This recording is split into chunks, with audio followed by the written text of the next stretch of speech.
just a wandering nomad out on the interstate. Eventually all these roads just end up looking the same.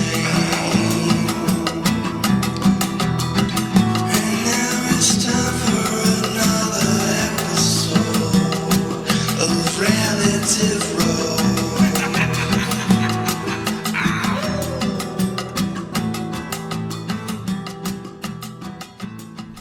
Yeah, so, thank you for giving me this opportunity to kind of speak out about this. I think that it's important to listen and hear very many perspectives of this, as obviously what's going on in this country right now is confusing, it's frustrating, it's emotional, and I think the more conversations that we all can have with one another, the better off that the more conversations that we can have, the better we can understand where everybody's coming from. And when the more conversations we have and when we start to understand, then that's when we start to make amends and come together. So that's kind of hoping what I'm to achieve in this. Okay. All right. So do you want me to just ask you something that's been on my mind about anything relevant to? Yeah, absolutely. Okay. So, yeah, with the protesting that's going on and the enforcement that's needed to secure those situations, surely you've been in some sort of situation like that recently where you're protecting, I don't know, a protest going on? Yeah. You have. And during that protest, how are you treated? Do you have good experiences, bad experiences? I mean, has it been real ugly for you? And then especially being a black police officer, is there any differences there that you could speak to? So I understand why people are protesting, right? I mean, there are people, and just in general, usually a protest stems from some type of injustice or perceived injustice. And protesting is a way for people to kind of feel like they're being heard. So people protest and have been protesting for forever. And that's good, because I do think that people deserve to be heard. And it is obviously our First Amendment right to be able to peacefully assemble, to share their opinions to whomever they're wanting to hear what they have to say. As far as people protesting police, I get it. Obviously, the situation that happened in Minneapolis with George Floyd is a terrible situation, and there actually hasn't been any police officer that I've talked to, or really anybody that I've heard from, that condones what happened to George Floyd. It was a terrible, tragic thing that needed not have happened. So the outrage that stems from that and the need for people's voices to be heard as a result of that is completely understandable. And then you combine that with many other instances that have happened where there was an injustice, because that clearly happens. Sometimes there are perceived injustices that people don't understand, and that obviously gets people's emotions going too. And so this is kind of a culmination of all of that. And so this is where we are. I will say it is extremely difficult, and it's hard to have people hurl insults at you and call you all kinds of names, and like a murderer or a racist or traitor, especially in my case, obviously, because I'm black, when you are simultaneously protecting their ability to say these things. Yeah. So there's not really any other entity out there that must, in the face of an emotional crowd yelling at you, having to sit there and grin and bear it. Wow. Okay, so the hard question is, how do you still keep compassion and I don't know, rational perspective on people you're trying to protect, all the while facing danger from? Like, how do you still keep that compassion when you go to work the next day and not feel jaded?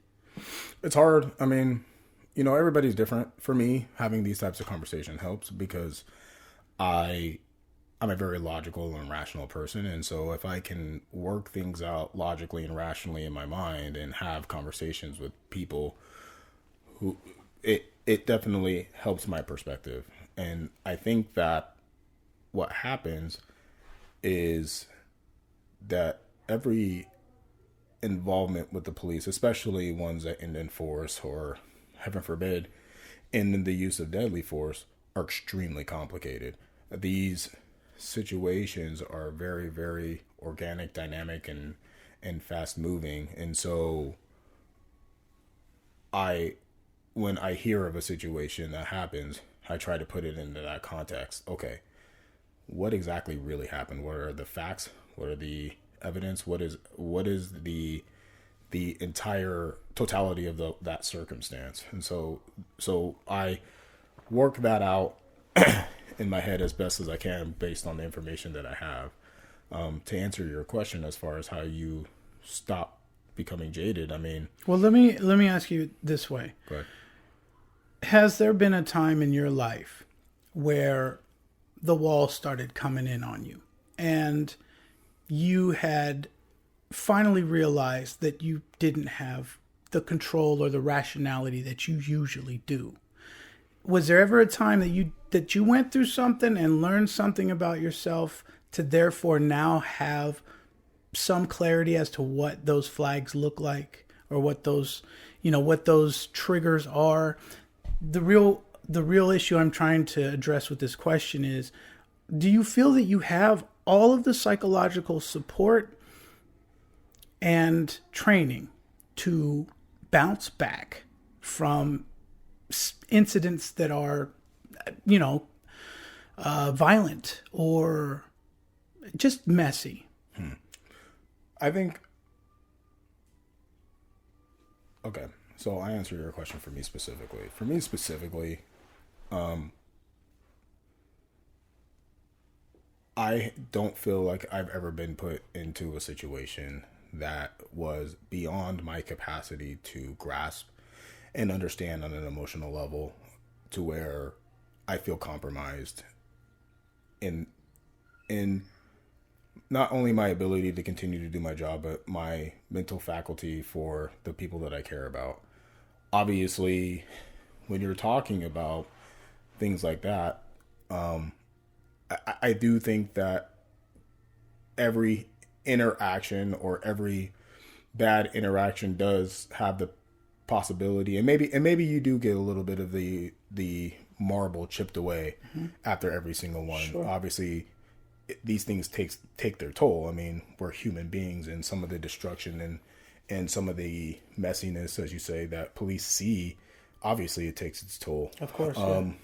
I've always prided myself in being pretty self-aware and pretty cerebral, but obviously I'm not completely capable of recognizing the things that are occurring to you, because especially when things occur over time, when it's a slow thing that's occurring to you over time, you're not necessarily as quick to realize it as if something happens like instantaneously. It's kind of like the frog in the boiling water. You put a frog in boiling water, the frog's going to jump out. If you put a frog in lukewarm water and heat the water gradually, the frog will stay in the water until it eventually dies. Yeah. And so looking at it like that, obviously it's much harder for someone to recognize what's occurring to them if it's a slow burn. And so I definitely try to be in tune with that. And having part of me having these conversations is talking about my mental faculty, and if need be, talking to a therapist, because at the end of the day, if you were to break your arm, you would go to a doctor to get that addressed. Well, the same thing is for the mind. The mind is one of the most powerful things that we have, and it's one of the most important organs that we have. And the mental fitness is extremely important. So we do need to try to recognize when things are occurring to us and take a step back sometimes and be like, you know what, that's not right. What I saw really had an effect on me. And the thing is, everybody handles that differently. So I can't, like I said, I can only speak for myself, but a lot of people handle this a lot of different ways. And some ways are definitely obviously unhealthy, and some ways maybe even more healthy than how I handle it. I don't know. But I just know that seeing the things that we see on a daily basis obviously aren't natural, because the average human being doesn't go towards just the difficult things that happen in a human's life, whereas police constantly are going towards difficult things that people experience in their life. That's our job. Yes. So hopefully I answered your question in a roundabout way. Well, yeah, and then that's great, because I've understood now what I want to ask next, which is, what is there a policy or some protocol for psychiatric evaluation for officers, whether individualized to the person or a scheduled meeting with a police officer? Is that because I wonder personally, do police officers have those checks and balances in place, and not to violate the privacy of a person, because you may not even understand what you're going through in the moment. However, do you feel that whatever is in place, the resources in place for police officers pertaining to that, their psychiatric observation, is that something that can be improved, or is sufficient in as it is now?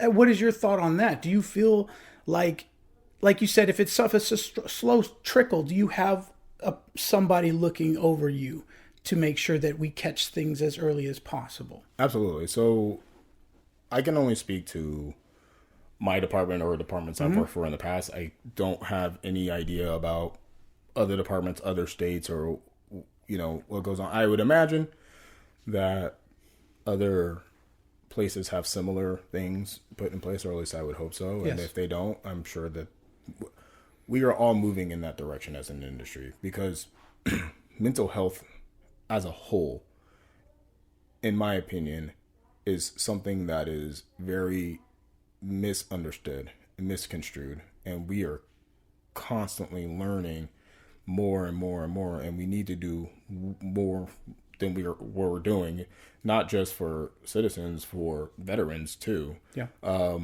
as well as obviously for law enforcement officials. I mean, so we do have apparatuses in place to kind of check the mental health of people, and known as peer support. So there are, throughout various, like I said, for the agencies that I've worked for, we've had. Can I ask you, what does that look like? What is peer support? Yeah, so what peer support is the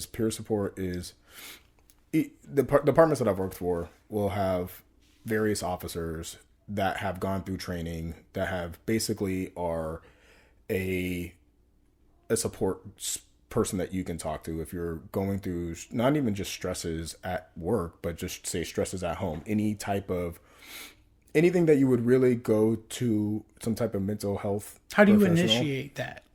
So a lot of them we have an app that you can tap to, and you can actually reach out to that person and say, hey, can I talk to you? And then you can start kind of talking to them about what's going on with you. And then obviously, depending on what it is that you're talking to them, and I get, we're being extremely vague and generic here, but depending on how intense or in depth of a thing that you're going or talking to them about, they can provide you with additional resources. Like many agencies have a psychologist or a therapist on retainer, if you will, so we can go talk to them if what we're discussing with that peer support advocate isn't necessarily going to meet the needs of that particular person. Because it could be just as simple as, I'm just frustrated with Bob did something and it pissed me off or whatever, to I'm going through a divorce And so now you're talking to this peer support advocate, and they're like, this is kind of outside my purview. Like, I'm great to listen to you. That's fine. But as far as me helping you, I don't necessarily have those resources. Why don't you set up an appointment with so-and-so, and then you can do that. And so there definitely is an apparatus in place to help facilitate the mental health needs of officers. Do you think that the way that works is sufficient or efficient? Do you feel like other officers like yourself feel encouraged to utilize that app? And is it a popular tool? Or is the culture... Because sometimes culture gets tricky when it's tight-knit, like, I don't know, high-stress training.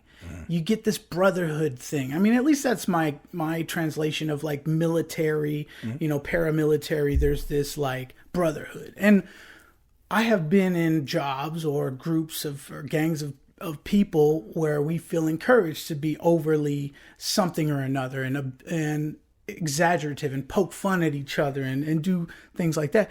Do you think that in the culture of police work, that admitting that you have a psychological problem over anything is encouraged, or is that still a difficult decision to make, to access the help and follow it through? I'd say it's definitely encouraged, especially today. Yeah. 20 years ago, 30 years ago, Yeah. Absolutely not. Okay. And again, going back to our understanding of mental health as a society, we are definitely moving in a direction to where accessing help for our mental health needs is becoming more and more acceptable. Now, with that being said, I still do think that there are stigmas in place with this type of environment. That's not something I've particularly seen. Like, I don't think I've seen, oh, you went to go talk to Dr. So-and-so, oh, there's something wrong with you, or... No, but more along the lines of like, hey, are you gonna call for help? Or you actually like, that's your problem? You know what I mean? Like just teasing one another, like tough up. Because you kind of have to motivate each other to be a little more ready and, let's say, warrior mode. If you're going to go out and stand guard of something, like, you never know what's going to break out. And I feel not in a defensive mode, but just in a highly alert, highly intense mode. And when you're trying to get ready for something like that, and this is all coming from my perspective in Hollywood and whatever little information I truly know about law enforcement, but just the nature of some of those scenarios or some of those situations. I'm curious, like, do you think that there are officers that belittle each other in some way or another for getting help? Yes, I'm sure it does occur. Yeah. However, differentiating between playful jousting of one another and actually tearing somebody down for wanting to seek help, I think is a very, very thin line, because what one may see as playful jousting to the person actually in need may in fact take that to be, wow, this person's tearing me down for wanting to seek help. And now I feel as if I do seek help, then I'm going to be looked down upon. So I'm not going to go seek this help. And, obviously I'm sure that occurs. And and then obviously the other side of it can be true. Like, oh, I know these guys are joking and they have my back regardless of if I go and seek help. So it's like, I think that it really depends on the person. And I think obviously human beings are extremely, extremely complicated beings. And we're still figuring out how to interact with one another in the landscape of our current society. Yeah. And obviously that's proving to be complicated and difficult as far as social experiments go. I mean, if you just look at the climate of what's going on, you start injecting some of the other things into this equation, it becomes really, really difficult. So I think that we as people should try to understand where another person is coming from. I think if we take a second to take a step back, oftentimes, and just listen and try to put yourself in their shoes. Yeah. That seems to be the best formula for kind of gaining perspective and gaining the ability to kind of gauge what another person is feeling. And I think that's kind of the best way to do it. And I just think that we as a society right now, especially in this climate when everybody's emotional, are no longer doing it. And I think people are starting to solidify themselves in their own little trenches, and it's becoming extremely, extremely contentious, and conversations are breaking down. We're no longer having conversations, and that's going to be the end of when there's no more conversations. That's the end of civil discourse. Yeah. And if we aren't having civil discourse, that's the end of the society. Yeah. And so what emerges from that, I don't know. It could be better. I don't think so. I think it most more than likely will be worse. Right. Well, at least for a long while. It'll get ugly. Sure. Agreed. Yeah. That's my personal concern. When I think of law enforcement and from an analytical standpoint, trying to figure out, well, what could be better? And of course, in any line of work, psychological care could be a lot better, I think. But with the stress factor involved with what the job entails, I think that it's so easy, and I have done this, to not get into the other person's shoes. It's so easy to just paint it one color and run with it. It's the same concept of the whole trying to make it a bite size when it's too complex. Mm-hmm. It's too complex to make it a simple one thing or another. Ultimately, it's just really scary. It's scary for me, and I'm pretty sure it's really scary for some of the people in your line of work. And so that's my personal take on it. Is if I'm a little nervous about some things, the future, how nervous are these police officers? And when all hell breaks loose, let's say in Sacramento, when the riots kind of started going crazy, and you could see footage of police officers pulling up in a pickup truck and jumping out and trying to chase people down. In those moments, what keeps you from wanting to this is too much. This is too much to take on, because you're going out and dealing with that, and then you're going home, and then going back and forth. That to me seems impossible to come out okay after all of that. Well, I guess we'll see what happens. We haven't got to the end of it yet, but obviously this takes its toll on people. With the fascinating thing about all of this is the people who are upset. They're upset because they've been categorized as a thing. They feel like as a result of being categorized as a thing, they then have been attacked because they are that thing that they have been now categorized as. And I'm starting to see the very thing that people were upset about as being categorized and then treated a certain way as being categorized, and then now attacked because they've been categorized as a thing happening. They're doing the very thing in a lot of instances that they were initially upset about. And so now you have almost two wrongs trying to make a right thing.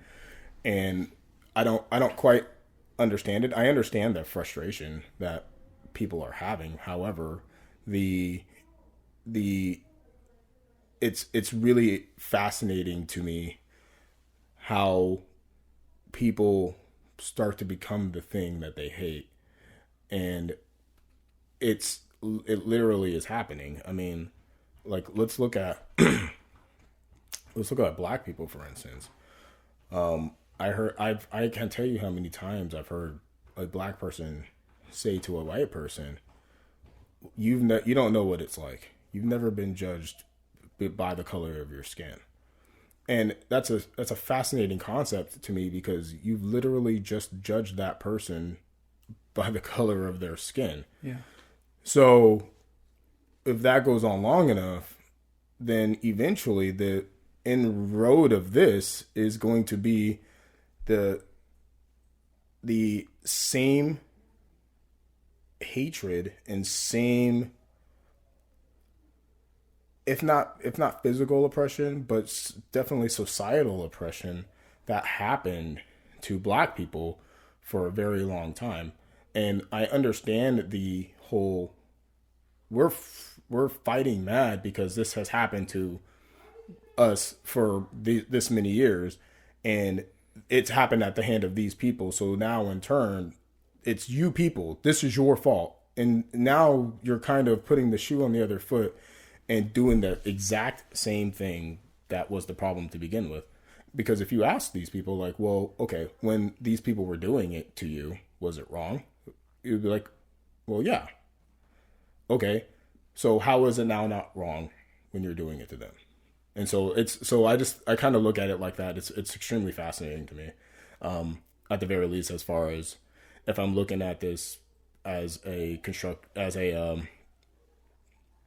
I'm looking at it from a thought experiment perspective. Sure. Yeah. I feel the same way.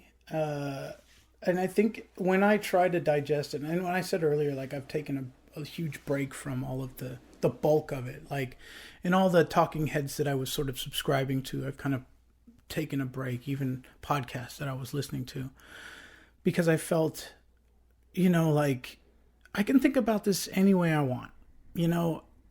I could jump in and be angry if I want. I could jump in and be, like more conservative. And there's just so many different options.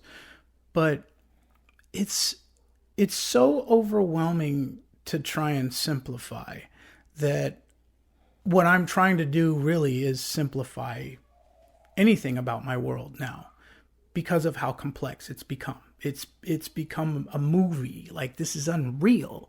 It's unreal to drive through downtown and see the National Guard there as if I'm in Iraq or something. It is insane. And how does a person because anxiety is a pretty natural effect of the modern world. Sure. At this point. And it's like, well, most of the people who were abusing drugs were already dealing with anxiety, and that's what they were doing to deal with it. And now you put the entire community under that same stress. Well, some of those people who barely were hanging on are going to fold. And that's what you're experiencing, I believe, is that a lot of people have cracked under the pressure. And some of them, it didn't take very much. And that is just... Officers or just people in general? People in general.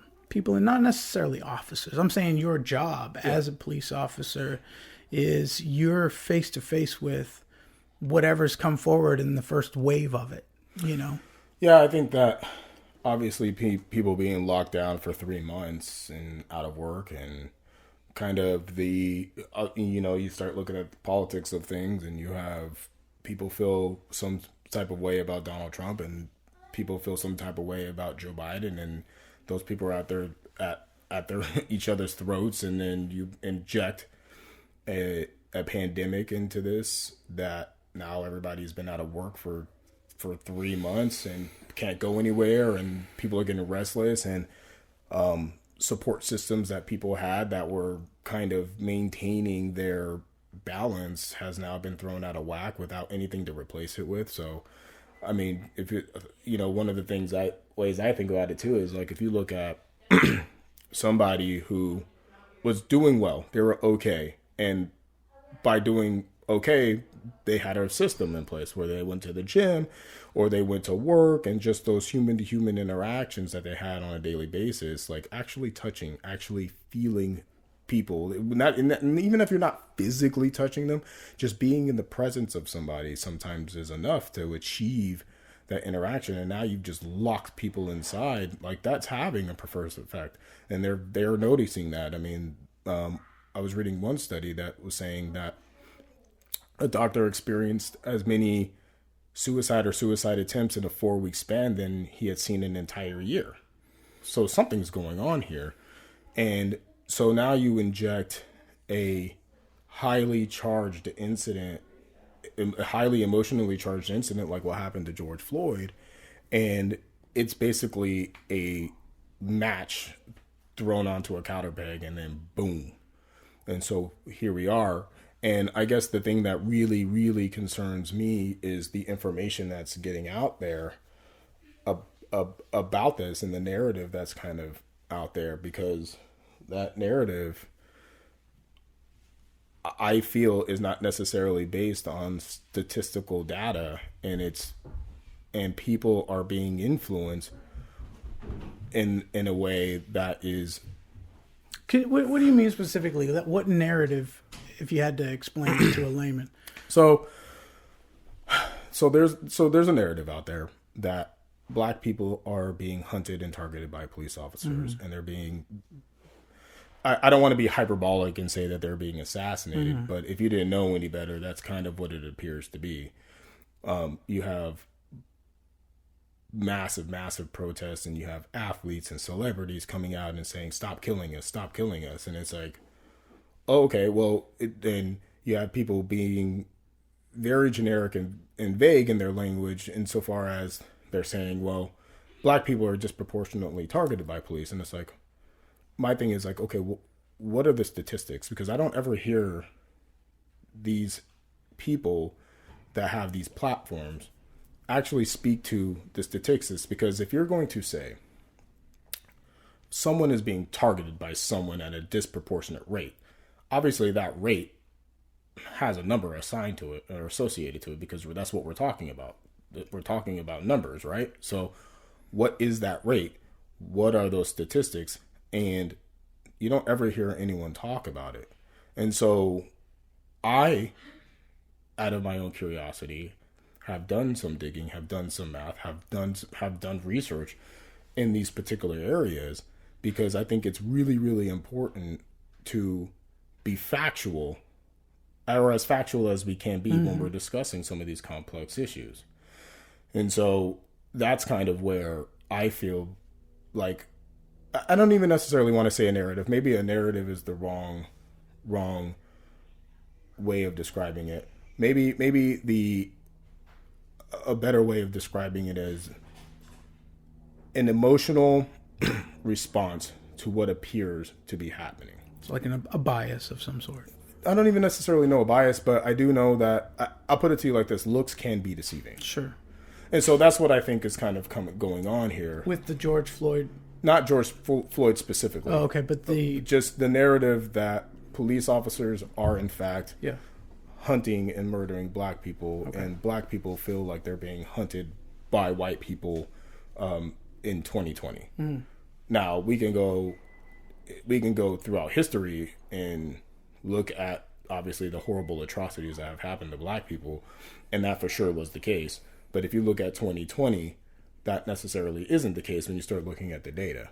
And we can start going into, and this is where this this conversation becomes extremely, extremely complicated. And I think we as human beings tend to try to break things down into their simplest form, because that makes it easier to digest. We try to take a 3D world and we try to flatten it into a 2D perspective. And I don't think that necessarily does a service to anybody. Yeah. Well, our biological systems aren't quite up to date yet as far as processing things that quickly. But so these statistics, like, and on this narrative, like, so you're saying that the general idea that these people, some of these folks have, is that Black people are being hunted. And what statistics did you research for that narrative? Before we get into that, let me ask you this. Yeah. Is that a narrative that you seem to be hearing, or? Of course, yes, I have heard this narrative, and I do get the sensation of it. I personally have found that it's so dangerous for me to have an opinion about someone else's pain or perceived pain. You know, it's like I can't assume that how I put myself in them shoes is really even relevant. I don't know. And I think I have made the mistake before of putting it, again, like trying to simplify it in a digestible way for me, and that has proven to be very lazy, because I think I can do better. I think I can do proper research, which it sounds like you have invested some time in. I haven't done that in many of the opinions I have about things in the public. So I've learned that, you know what, my job is to get more information, especially when I'm having conversations about this stuff, because I can't prove you wrong. I don't intend to prove you wrong. My intention is merely to give myself as much awareness as possible. That's fair. really And I guess my intention in this conversation isn't necessarily to be right. Because this isn't a game of winner or loser. This is how do we as a people get better? And I only find the way for people to get better is to be honest. Because how can you get better if you're not given the complete picture and all the information to make informed decisions? Because that's what we're talking about here, right? We're talking about making informed decisions.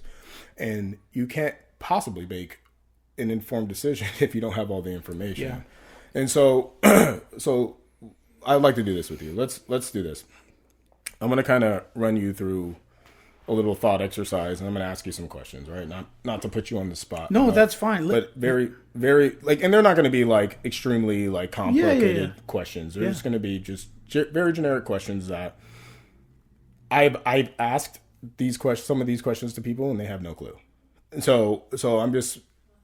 Yeah, I will happily admit my misunderstood or however. Okay. My blank spaces. Sure, that's fine. They're going to be there. I need to get a drink of water real That's quick. fine. Oh shit! It's the interview time. It's my turn. Yeah. Okay. All right. So you ready? I am. All right. So like I said, thought exercise about just some generic questions that I don't know seem relevant to me in the discussion. So, do you know how many police officers there are in this country? No.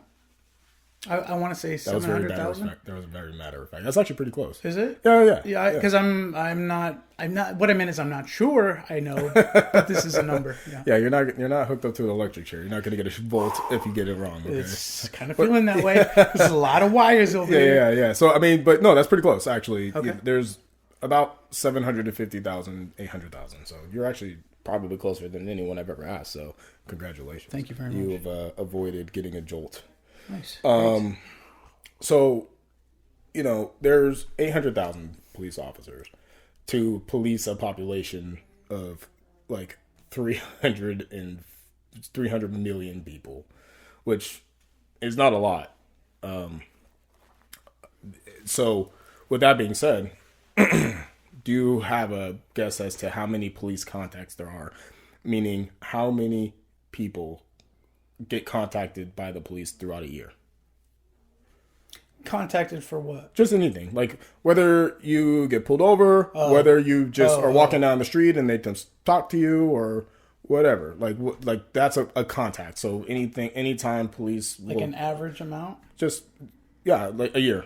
How many do you think, how many police interactions, let's say? Yeah. I'd say 1 to 2. No, total, like throughout the year. Like how many? Oh, I can't even guess. I'm afraid I'll say a number way too little. Just go ahead. Okay. Give me your best guess. Let's say like 2.5 million times. Okay. So that's the thing. Like, right? Like people don't know. Like it's crazy, right? Yeah. Like there's actually approximately 375 million police contacts or interactions a year. 300 Nationwide or worldwide? Yeah, nationwide. Nationwide. So if you think about it, so there's 800,000, right? Let's say that of the 800,000, only 100,000, 150,000 are working on a given time in a day, right? Because obviously not all 800,000 are working at once. Yeah. And you have some that are working the same day, but some that are working at night, some that are working in the morning. Yeah. So let's just say, is it fair to say that about 100,000 are working at any given time? Sure. Okay. So think about me specifically as an individual police officer. How many people do you think that I come in contact with on a given day? Like, how many people do you think I talk to? That's a great question. I've never thought about it. I see you guys drive by. I wave when I'm, feeling happy with my space, to give some kind of peace sign, But I don't think about it. I would say maybe on a shift, let's say like 30, 40 people. 30, 40 people. That's a lot. That's probably in a busier city. Yeah. Let's be extremely conservative, right? Because obviously, probably in a bigger city, you probably do talk to a lot more. Yeah. But obviously, there's like some podunk little towns. Yeah. Where they probably don't talk to anybody. Sure. Yeah. Fair enough. Right. So let's say 10. Okay. Is that fair? Yeah. 10 a day, we'll go like with average, Yeah. right? Clovis, New Mexico. Yeah. Right. Exactly. So 10. So that's 10 times 100,000 is $1 million. Okay. Okay. Right. So that's 1 million contacts throughout the country in one day. Okay. Average. You times that by obviously 365.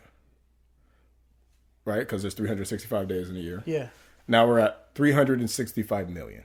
Right? So that tracks with 375 million contacts, right? Yeah. Right? Yeah.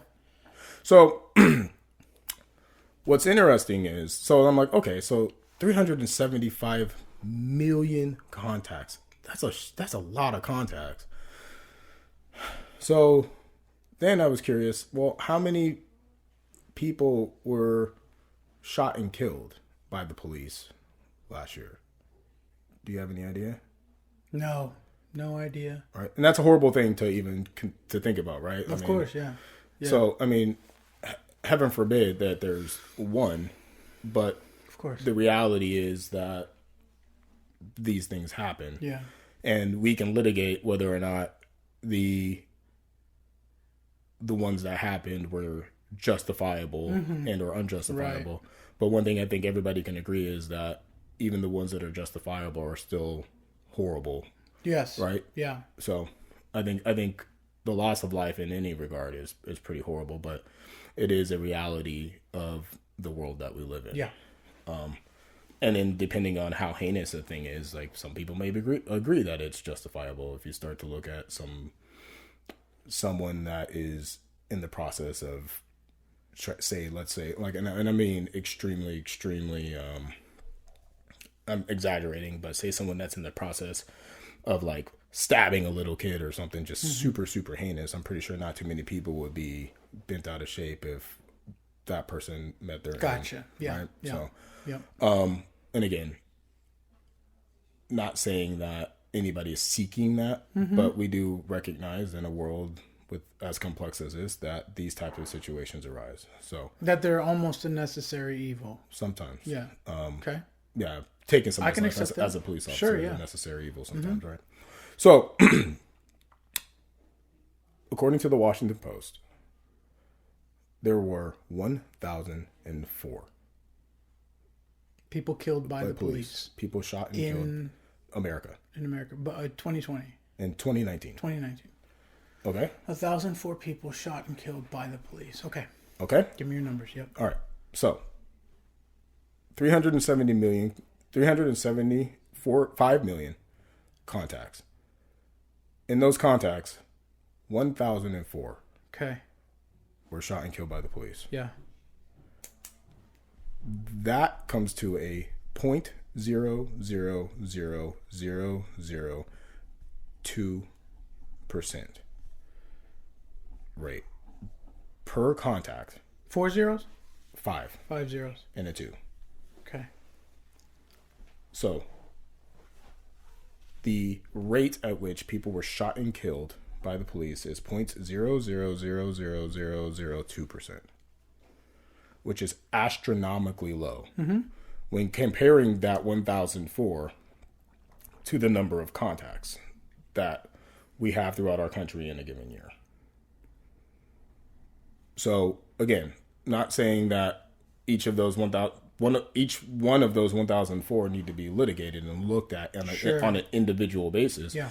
Because we need to figure out what the hell is going on. Yeah. Like, what happened? Yeah. Well, we're obviously not all evolved. We're not supreme beings just yet. So we've got some growth to do. Right. And I think that it kind of looks like that. It's a very painful reality. Right. Yeah. So we need to look at those, right? And then litigate or determine whether or not this is in the eyes of the legal system, justifiable. And then obviously, if we want to look at it in terms of a societal thing, as is this something that we as a society can tolerate based on these circumstances, we can do that too. Because sometimes those two entities don't always see eye to eye, right? And so that's why we have case law. That's why, when certain things happen, then obviously we try to adjust for that through the legal system. With that being said, again, 0.000002%. The probability of someone being shot and killed by the police based on an interaction. So what you're saying is it's inevitable. And not only is it inevitable, that it's actually not as bad as it could be in some places with less resources. I mean, you would think that ultimately, like, this is a pretty low number considering that law enforcement is something we've agreed on in terms of having it in community. And then that's an astronomically low number by any metric. I mean, yeah. If you were to take your chances on something, yeah. I mean, on anything else, if I was, right. You know what I mean? It's pretty damn low. Well, that's you go outside. There's a good chance you're not going to get shot by the police. Right. And so I think that's interesting, and I think it's worth looking at and analyzing, and we can kind of go into. So let's go a little deeper. Okay. So of that 1,004, how many were black? Let's say 200. It's actually pretty damn close. Is it? Yeah, it's really close. I haven't been counting, so don't. Sure? No, it's 200. You're really good at this game. It's 235. Wow. Okay. 235 black people were shot and killed by the police in 2019, compared to 4 white people were actually killed at a higher rate in the 400s. So white people were actually killed at almost twice the rate as black people in 2019. So when we start to look at these numbers, the first thing that many people say to me is, well, if you take 235 and divide that by 1,004, right, you would get 23%. So 23% of the people that were shot and killed by the police were black. Wow. And then look at the proportion of the population that black people make up. It is the 13%. So it's actually 12.7, but 13%. And people will say, well, black people are getting murdered at twice the rate of proportion to their population size. Yeah. That's true. But then one thing that I tend to point out to people is that according to the FBI UCR codes, which is the Uniform Crime Report, and these models have been pretty consistent. This percentage has been pretty consistent for the last 5 or 6 years. Black people account for 53% or over 50% of the murders that occur in this country. So, despite being only 13% of the population, black people are responsible for over 50% of the murders in this country. And so the reason why I bring that up is because murder or violent crime like murder generates police activity. And it is sometimes likely that you can have a scenario where, and unfortunately, the people that are predominantly the victims of these over 50% black murders are other black people. So that kind of jumps into the black on black crime. And when these conversations are being had, people automatically get defensive when we're talking about instances of police brutality. And then when people point out, well, black on black crime is higher, people say, well, we're talking about police brutality. Why are you bringing up black on black crime? And they try to separate these two issues. And I think it's really, it's kind of a disservice, in my opinion, to the entire picture, because if you think about the function of police is to stop or prevent crime when feasible and or solve crime when it's occurred. And so if black people are committing crimes against other black people, it stands to reason that that's going to generate police activity.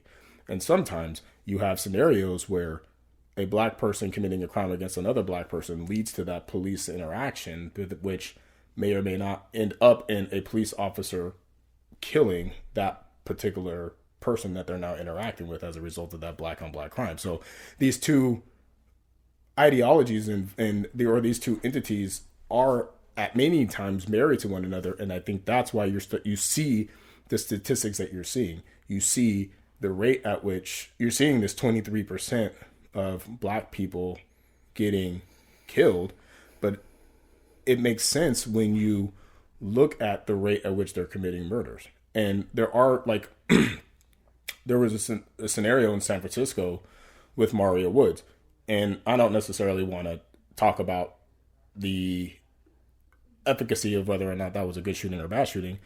The fact of the matter is this: Mario Woods stabbed another black man in the neck, which subsequently led to police interaction where he was then shot by the police.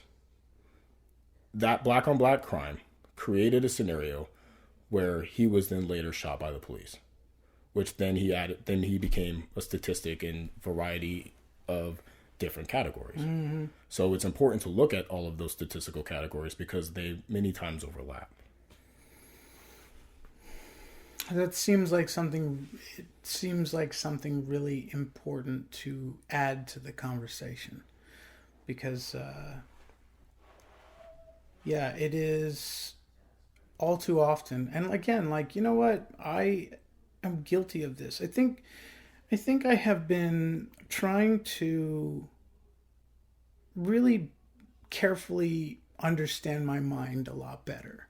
Because when I've gotten into conversations as controversial as this and jumped to conclusions that I know I have, whether I've said them out loud or not, and I'm sure I've done both, that is such a dangerous aspect of my current state of being, but it doesn't have to continue being that way. And how that's translated is that, I'm trying to get to know myself and my mentality more now, inspired by this world somehow. And we kind of talked about that. But a cleanlier life, and not just the physical world, but in the mental world as well. These things are so important, and I know that. However, for some odd reason, I don't naturally seek this out. And that's the thing I think is in common with a lot of folks like myself, is that, if you're in a routine of, long hours at work, and you don't find the time to do this research, and you run with it, after a while, you don't even care about the research. You're bought in. Mm-hmm. And I think that a lot of my brethren out there in the streets, even specifically as delivery drivers or in the commercial, food service business, it is such a normalcy to just skip over the details. Well, and because again, looking at the details means that we on some level have to face our inadequacies or inefficiencies in order to get better. And like I said, the only way to get better is to get all the bigger picture and the information. And unfortunately, I feel like a lot of people don't know all of the information, because if they did, I think that it would cause, and it's very hard to think. It's a very hard thing to do, to kind of look introspectively and look at yourself in the mirror. Yes. And admit that, you know what, maybe there's something that's going on here. And so, kind of looking at, let's extrapolate this, not so much from the micro where it's like me as an individual. Let's look at the macro. And for the purposes of this conversation, and I hate to do this because I hate lumping people in based on their identity or group identity, but obviously I'm gonna do it because what we are experiencing right now is rhetoric based on group identity, and to some extent, it is definitely relevant to history as a whole, right? So, usually when we start talking about some of these crime rates and some of these places, and a lot of them are in inner cities, and a lot of them tend to be predominantly black. People then ask, well, why is crime so high in inner cities and specifically black communities? And I don't think that, obviously that's not a race thing as much as it's a socioeconomic thing. I don't think that just because you have more melanin in your skin that you're now predisposed to a life of crime. That's ridiculous. But poverty tends to generate crime. Crime tends to generate poverty. And so you get stuck in this cyclical whirlwind that keeps perpetuating itself for generations to generations. And breaking that cycle is probably one of the most difficult things that has ever been tried to do. And so then, obviously that next question that gets asked in that succession was like, well, it's systemic racism that has created this poverty in this situation for many people. And obviously while there are no laws on the books today that are discriminatory in nature, the mere fact that there was for many, many years, for hundreds of years, that have put people at a disadvantage, you're still seeing the result of that today. And to some extent, that is in fact true, obviously. Right. I mean, insofar as that things that have happened in the past always will affect what will be in the future. And some of that is present. However,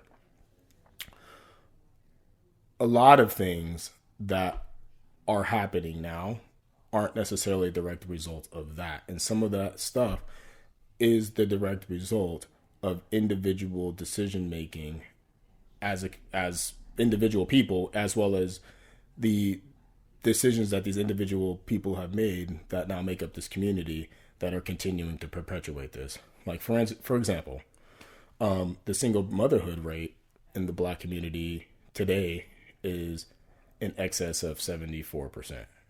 And back in 1960s, it was 22%.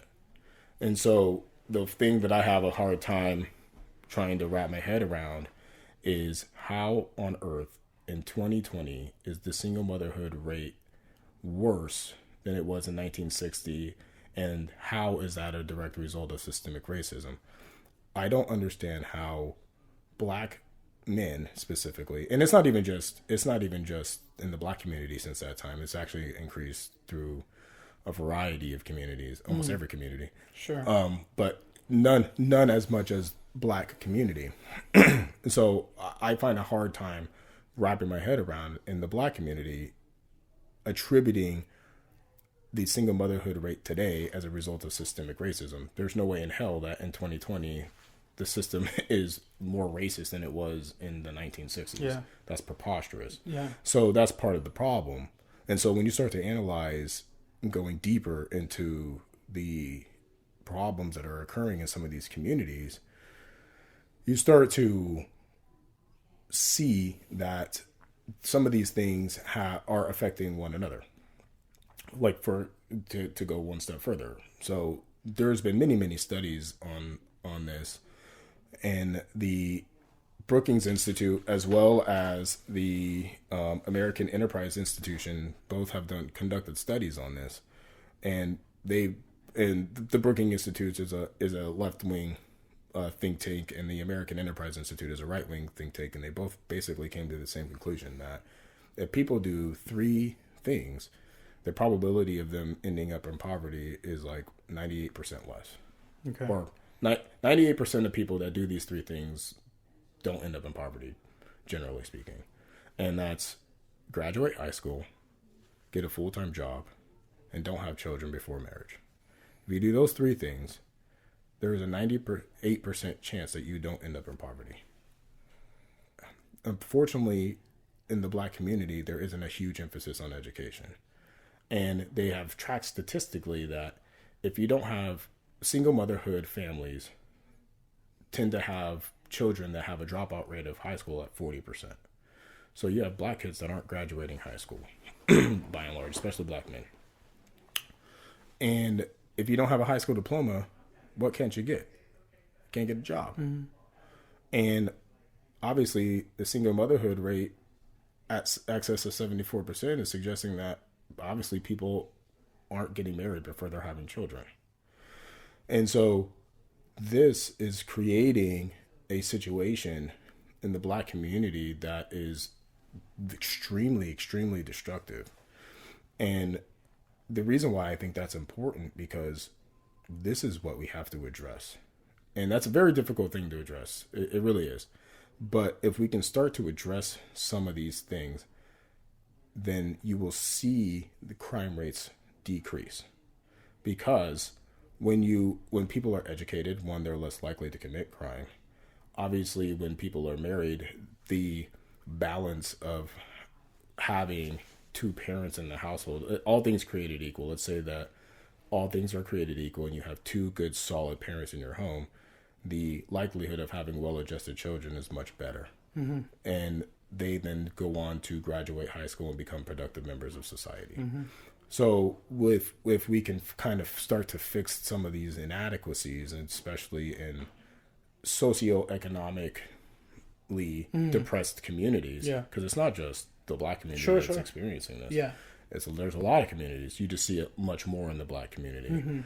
Mm-hmm. Then you will start to see a lot of those crime rates drop, and you will start to see much more successful people. Sounds reasonable. I mean, it makes sense to me. I mean, what do I know? Yeah. What is it? What is it that somebody who... Well, you know what? I guess I can only speak for myself. I've stayed out of a lot of the conversations because of the lack of information to give. And quite frankly, like, a lot of these conversations that people are having are... The agenda is to win, to get you on their side. Right. And it's foolery as far as I'm concerned, at least for me. And maybe others still need to do it because they've got to get it off their chest. I can agree that that's a good avenue for someone, is to be able to talk about it. But I find it internally too conflictual to hear such a strong opinion about one side or the other. So when that's the case, facts tend to be a much more neutral zone to emotionally. You know what I mean? It gives you a grounding. It's like, oh, okay, I can. So I personally find a lot of value in what you're talking about. I had never thought of it at this length, but I'm sure a lot of people could appreciate that perspective. I fear, like, when I'm listening to you talk, like, I have this imagination of the opposition. Somebody who's like, well, you can't, they maybe battle your stats in some way or another. Mm-hmm. But because I'm thinking, well, this is an interview and I should put some hard numbers up against yours. And I can't do that. So what I will do is take away the importance of doing research. And I can also wholeheartedly agree that education needs to be better, needs to be more available. And like many systems, needs to be brought up to date. But yeah, I mean, and I hate to I hear what you're saying, and I too want to be challenged on a statistical basis, and not so far as that this now becomes a debate where it's my numbers versus your numbers, and I have better numbers, therefore I'm going to win this debate, because I don't find that particularly helpful either. Yeah. But I do think that if there are countering. I mean, maybe this wasn't fair. Maybe, because obviously I'm well versed in this, and maybe if I spoke to somebody as equally versed, that may have some points of contention to bring up to me. Yeah. Maybe that's a more fair conversation when we're debating stats or bringing up stats. Yeah.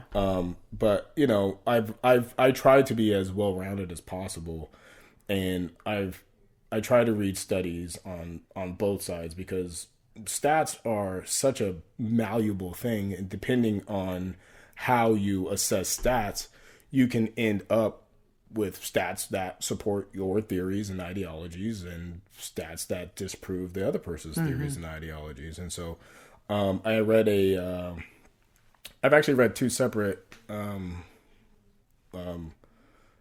research pieces from the proceedings of the National Academy of Sciences, but for the point of this discussion, I'll discuss the one that kind of counters my argument, because I've read based on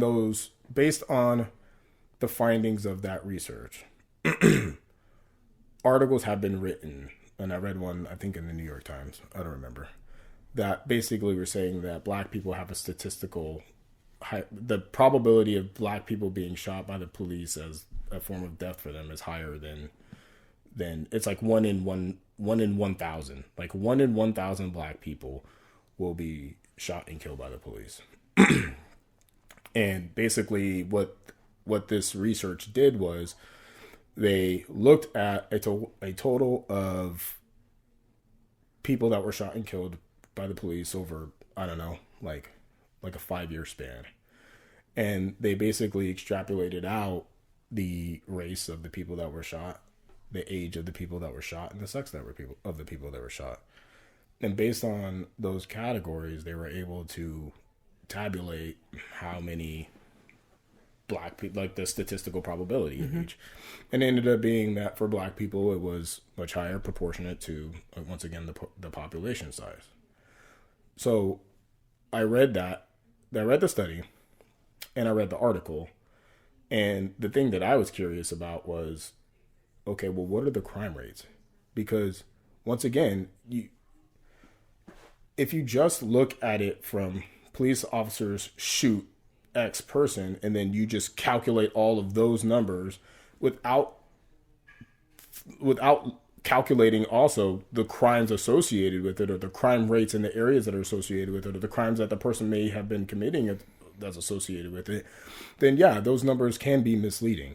But when you start to adjust for crime, and you start to adjust for the population responsible for certain crimes, then these numbers don't make as much sense. And it does make more sense when you start to look at, okay, I can see why 1 in 1,000 are being killed over this time, especially if you're saying that black people specifically are responsible for, once again, more than 53% of the murders.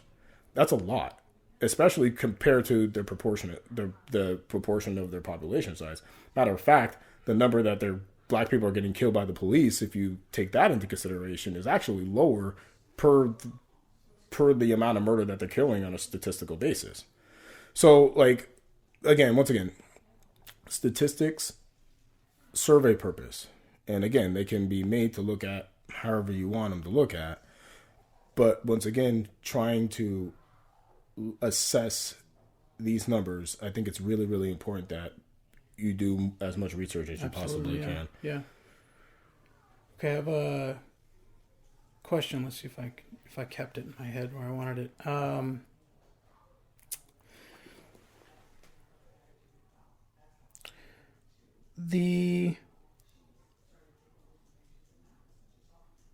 The research itself, I had a thought, and I wanted to ask you. It was important to me.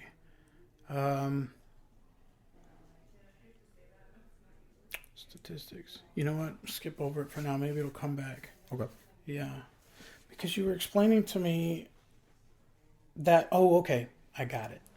That report that you read, and others like it, and maybe, let's say, collectively, things in the media that are manipulative do you consider those reports to be manipulative and purposefully projecting a certain narrative? Is it a target like practice kind of thing? Are you asking if it's intentional? Yeah, it's you know, there's a level of conspiracy that's underlying this question, but do you think that a lot of things are being done that way to manipulate maybe a different intellect or people who are doing the research? Anybody who's willing, it's to sort of help facilitate that same narrative. Do you think that's a thing? Yeah, I think that's complicated because I think that, first of all, everybody has a bias. And it's easy to as you're doing research, you know, find statistics and data that support your biases to bolster your claims, and maybe not outright dismiss, but maybe not spend as much time on counter statistics that maybe disprove your claim. And I think that everybody's can be guilty of that. I mean, because after all, sometimes when people are doing research, they don't necessarily let the research guide them because they already have an agenda, or maybe not even agenda, but their mind's set on a conclusion. And so sometimes as they're doing research, they allow that bias to kind of overrun the natural course of where the data takes them. Yeah. And they end up with the conclusion that supports their biases because that's a natural thing to do. It's very difficult to stumble across or seek information that disproves something that you believe to be true. So I think that does happen. I think that the media is very complicit in this. I mean, it's crazy that you can watch CNN and walk away with a set of facts or an understanding of something, and watch Fox News cover the same exact thing and then come out with a completely different understanding. It's crazy. So I do think that obviously media has bias, and media certainly has an agenda. As far as how that affects research, I guess it depends on the type of research, because there certainly is a lot of that too, especially when money starts coming into play, because a lot of entities receive money for research, and obviously if they want money, then they kind of need to support a certain claim and narrative to continue to receive money, and they probably use some of that money for other things that they're interested in or researching in. But what then happens is obviously that information gets released, and then people absorb it, and then people form a perspective on that information, and some of that information may not necessarily be driven on factual statistical data. Yeah, I think sometimes I get a little overly concerned about what others may think about any one thing I'm interested in. It happens to me often. Sometimes it's debilitating from some creative things I'd like to do, but I feel like these are things I kind of somewhat understood, that, and specifically like my lack of knowledge of any statistical information is justified to say that, you know what, I can't speak to those things. Well, it's hard too, because when it comes to stats and data, I think a problem a lot of people have is that, you know, I could just sit here and just rattle off stats to you. Yeah. And then people glaze over Right. because it's like, what the hell are you even talking about? Yeah. I think when we start to try to break statistics down and you start to apply them in a way that is digestible, it definitely makes people kind of perk up and listen. And once again, if we're going to be influencing public policy, and if we're going to be influencing, you know, laws, that has to be based and versed in facts and stats and data, and it certainly cannot be based on emotion and anger. Even though I get that, I understand there is a place for emotion and anger, right? Believe me, I get it. But you have to then allow for cooler heads to prevail to actually start dictating policy and procedure, because at the end of the day, that's what's really going to ultimately affect change. Yeah. And so if you want change, then you have to be statistically and factually accurate in your data. Yeah. Because it's going to lead to bigger problems if Yeah. you just start passing laws and start doing things based on outrage and start doing things based on emotion and demand from the public. And which really, that's what's kind of really scaring me right now, is that we have with social media and kind of the way the world is right now, if you don't show support for something in a way that is kind of socially acceptable, then you can be deemed as a horrible thing. Like, you can be deemed as racist. Yep. Like, for instance, with George Floyd, if you can come out and you, once again, completely condemn what happened to George Floyd, but say you can look at that situation, hypothetically speaking, and say, yeah, what happened to George Floyd was terrible. But based on statistics as to the rate at which black people are getting killed, first of all, black people are getting killed by the police less than white people. Yeah. You start to account for the percentage of murders that black people are responsible for. It kind of makes sense that they get killed more than their proportion to the population. Yeah. So there's really no evidence that black people are in fact getting murdered at a higher rate than white people. If you see the one, but then don't necessarily agree on the second, then you are deemed a racist and you're deemed historically ignorant and you're deemed all of these things. And it's just like, I just have a difference of opinion on this particular thing. We all agree that this is horrible. Mm-hmm. Like, there's no one that disagrees on this. Why are you attacking me now? Because I don't necessarily see the latter portion of this equation the same as you. Right. And it's a very, very dangerous thing because those conversations are being ceased. Yeah. And frankly, it's a very valid, line of thought to consider. Mm-hmm. Like, this isn't something that is completely off the mark. That's completely valid. Yeah. So, but then if you don't see it that way, your life is destroyed. So then what ends up happening is people start to signal their virtue behind the cause of things like Black Lives Matter and some of these other things. And it's like, okay, well, you can support Black Lives Matter. That's fine. Black Lives Matter, Black lives do matter. So, the whole concept of... I've thought of it that same way too. Yeah. Go for it. Yeah. Black Lives Matter, and that's fine. Yeah. And if people want to support all lives matter, because obviously that's also a true statement. All lives, in fact, do matter. That should be fine too. But what I'm starting to see is if one person says Black Lives Matter and another person says, that's true, all lives matter. So you talking about the coach that was fired? That's one. I mean, well, there were other. That was the only one I had. Yeah, there's been. If you just go on social media, and it's to the point where I'm just going to shut off social media because social media is just extremely toxic. But you see a lot of people being criticized for having the perspective of all lives matter, and I get where both are coming from. I get that Black people feel.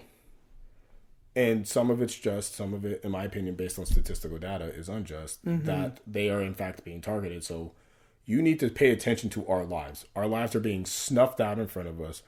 This is important. Our lives matter. And you have the other side of the coin where people are like, that's true, but our lives matter just the same, even though your Black people as a whole may have faced an injustice that has gone throughout society. That doesn't necessarily mean that my life means less than yours. So all lives matter, like, equally, despite what's happened in the past. It's equal. Mm-hmm. And so I'm seeing this kind of clash between these two sides, and it's just like I don't really understand. Insofar as that, I think both are true statements, and I think both can be equally. I think both can equally matter. I think, and that's the thing is, I think if we're on a personal level, and in terms of the ideology as to, staking claim to some meme, right, or some trendy belief, because at the end it's like, you matter, I matter. We agree. We both matter. But then when you say all lives matter or Black lives matter, those terms have taken a whole different identity. They're not just the idea that you matter or I matter based on any analytical part of us, but it's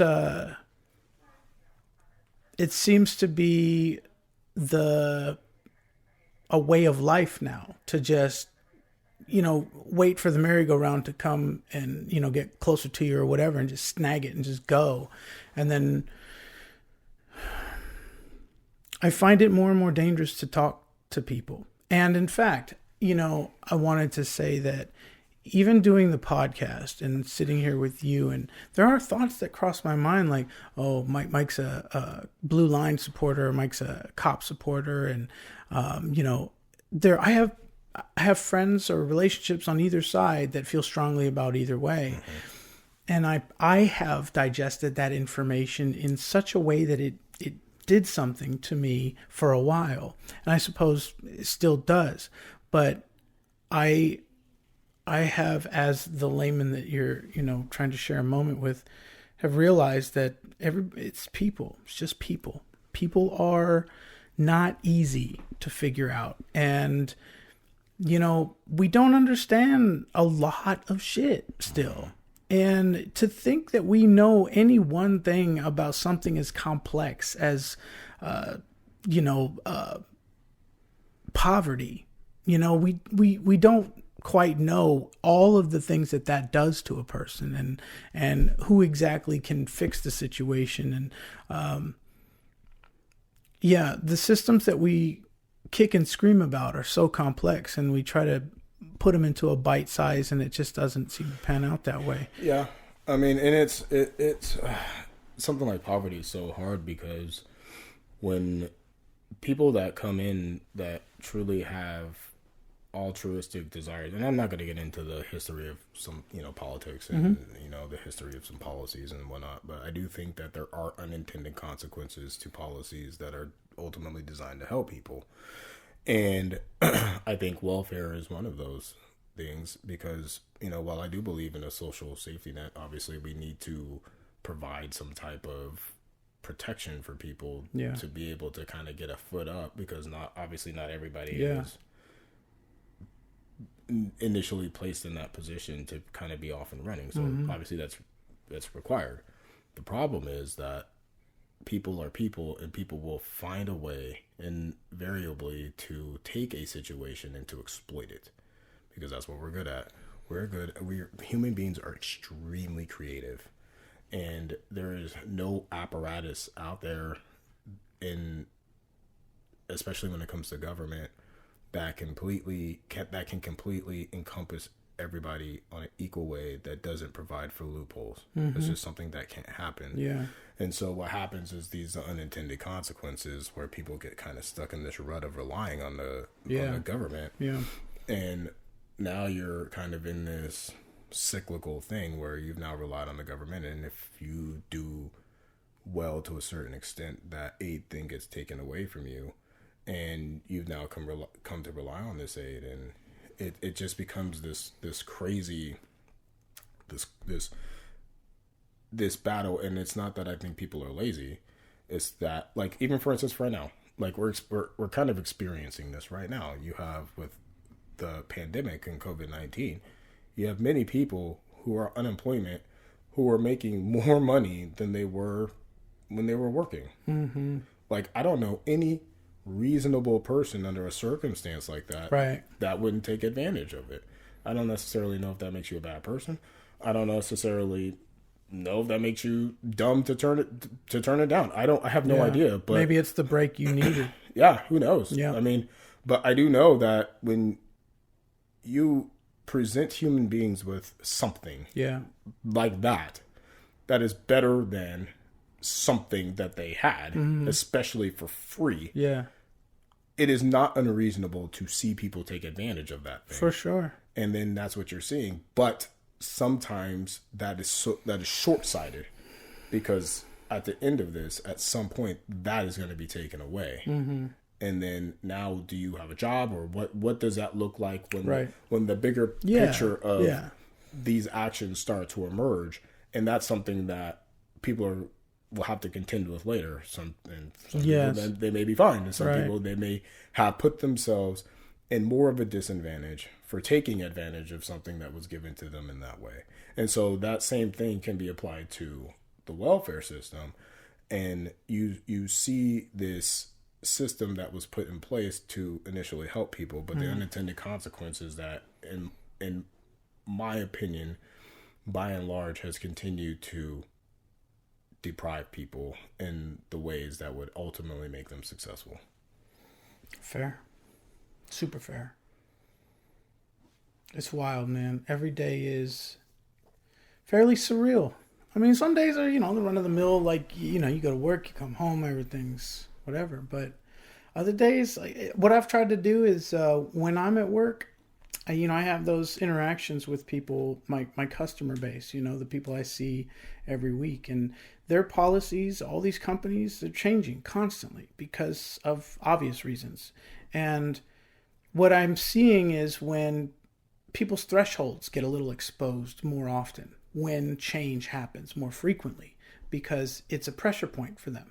And a lot of people need that solid structure, that routine to feel normal. And I've seen other truck drivers lose their head and challenge another employee in the store to a fight because they weren't checked in first. They weren't, taken care of first.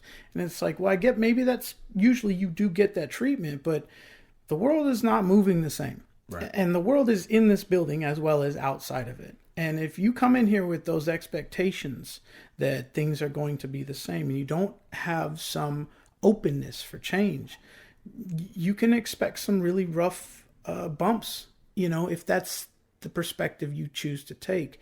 And this is one of those things where you can learn from somebody else, as well as you can learn from your own mistakes. And I have seen that out and about. I've seen people lose their shit. And it taught me, oh, shit, that's right. Like, I can't come in here thinking things are going to go exactly how they did last time. And it's something as simple as an invoice trade or signature or where to put the product, because these things change. Like, sorry, we're doing this over here. Those moments, like the significant changes that are happening, are pressure points for people. And it has become so evident that you gotta get your head on straight. You have to figure out what it is that's not going right for you, mentally, emotionally. What is this struggle you have? And this, I'm speaking from my own experience, but I feel like that is the ultimate message out of this, is like, nothing's predictable. Humans are crazy. Anything goes. Like something, things are going to break in front of you and you've got to figure it out. If you don't have your wits about you or something's bogged you down, then you're nobody's to blame. It's you. Yeah, I'm a huge fan of personal accountability and taking responsibility for your actions. I mean, I don't see how growth starts from that. In order to grow, you have to take responsibility for your actions. I think we, as a society right now, have kind of had the floor fall from underneath us, and a lot of people have literally, from a economic and career standpoint, have had that happen to them. So people are in this free fall because human beings by nature are we're very routine, mechanical beings. Yeah. For as much randomness comes our way, we usually get up and, obviously we kind of do the same home routine for the most part. We brush our teeth, we put our clothes on the same, because that's less things that we need to think about. So we kind of program ourselves to maneuver about the world in as much as we can. Right? Obviously, we can't do that for every single thing. I mean, unless you really just have a pretty mundane day-to-day is the exact same thing, then those people can obviously probably maneuver in that way a little bit easier than people, like, say, like a police officer whose day is very random. But even some of the things that we can control are very mechanical in that way, because, once again, the less that we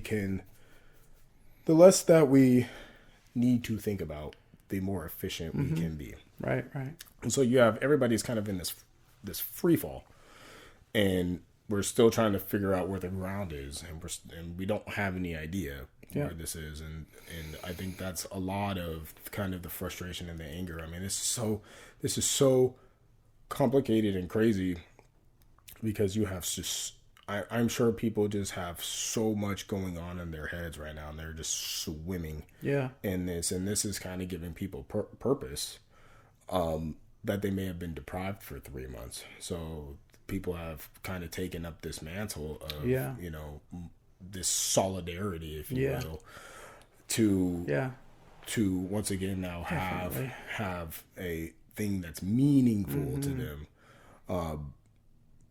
And obviously it has a ton of steam. Yeah. And I think that once again, I think it can be dangerous because it is incredible.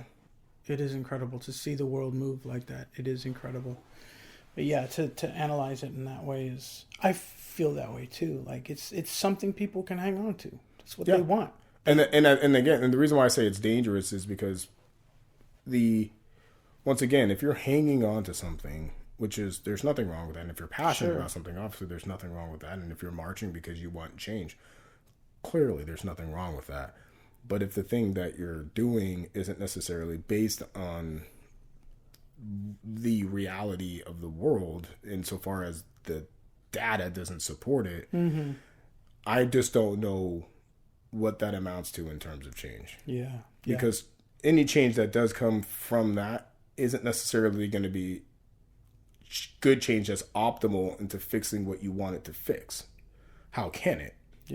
That's like trying to fix. That's like trying to fix a car without having all the appropriate pieces. You know what I mean? I think the sheer fact that it is in our existence and it's happening, and that people do feel a desire or a need for it, it's obviously just a phase, and we've gone through a shit ton of phases. I just hope personally that, you know, anybody who's got that anger and that frustration in them finds a way to get the world peace they're looking for. And I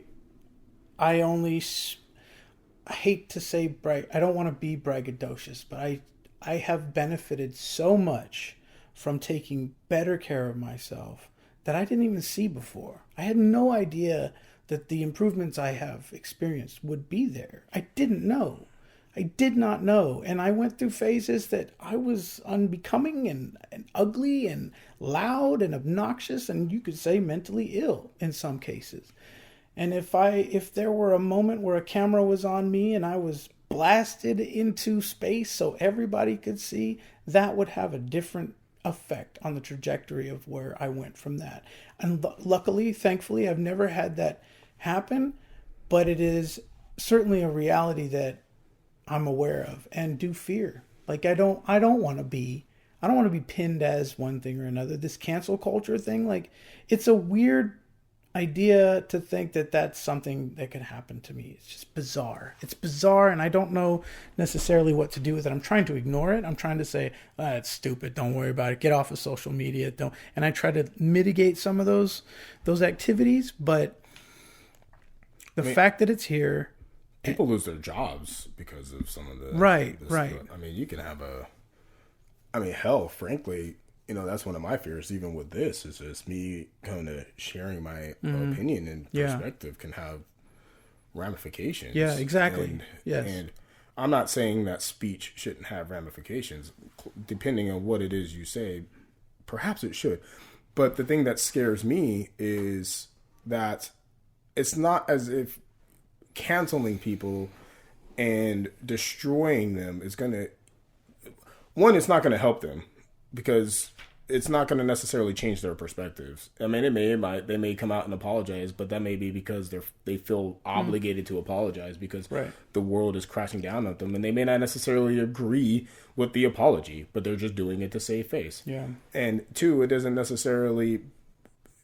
Starting to berate them doesn't necessarily change their perspective or bring them closer to an understanding that's coming from the other side.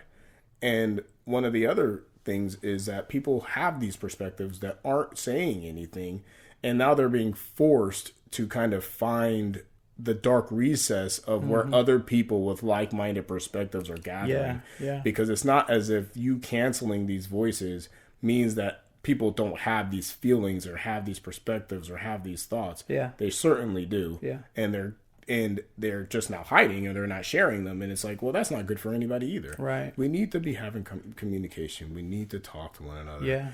And it's funny because you said something like strap a camera to you and flash you out in outer space. You know, I had a thought because, you know, going back to police for a second, you know, police officers, one, are forced to wear body cameras, which is good. Like, I think that recording interactions with the public is a good thing. And then, not to mention, you know, the public recording interactions that police are doing. Yeah. But with I'm curious as to how society would feel if everybody had body cameras strapped to them to record all of their interactions and all of their, because I've looked at crime statistics and they're alarming. And not even just in the black community, just across in general. I mean, we have so much violent crime in this country, and again, we can psychoanalyze as to what's going on and why that's occurring. That's fine, but I'm just saying, like, imagine if all of that stuff was recorded for everyone to see. How horrible that would be, because right now we're only looking at a very, like, yes, of course things get recorded, but not commensurate to what's on, what's being, you know, what's actually happening. Yeah. Like, that stuff's not getting recorded. Right. We're not tracking everything. These numbers aren't finite. Like, these are give or take. Yeah. And then immensely. So imagine if all of that was like every single citizen was running around with the camera recording when they do something heinous. Like, we as a society will be appalled. They're appalled now at some of the things that police officers do. Imagine if they got to see what other people are doing to each other. Like, how appalled that society would be at itself. Yeah. And so it's something that I think we don't necessarily take for granted, because, or it's something that we do take for granted. It's something that I don't even know if anybody has ever really considered. Like, what if we did just strap a body camera on everybody to record the heinous things that they do to each other? Right. Like, how would we feel then? Yeah. Yeah. Man, there's a lot of potential hypocrisy in any direction you go. You know what I mean? And like, that weird sensation that I get, that cancel culture thing, is bizarre about reality. And maybe I play a little too much into it. You know, maybe I invest a little too much thought into it. Guilty. But I mean, it happens. Yeah, but it's like, okay, I don't think it's right. Let me put it this way. I don't think it's right for me to change anything about myself and the things I like to do because I'm afraid someone else won't like it. Because that's essentially what I'm saying, or a great many people won't like it. And I want to talk about it because I think maybe there are people who think about it and hesitate to do anything, which then therefore don't get to act on some of the things they really, really want to do and have the flamboyant ideas that they have. Like, you should be able to do that. And there is a crowd for everybody, you know, but it's just weird that if I'm having that sensation at, 40 years old, like, it's strange. And I've seen a lot of really, really young people standing on the corner with Black Lives Matter signs and protest signs and, screaming and hollering at traffic, and just wondering, what the conversations might be like. Yeah. It's interesting because I've tried to figure out Black Lives Matter myself. Because, the thing to me is, okay, Black Lives Matter. Okay, that seems like a simple enough concept, right? Sure. They matter. Mm-hmm.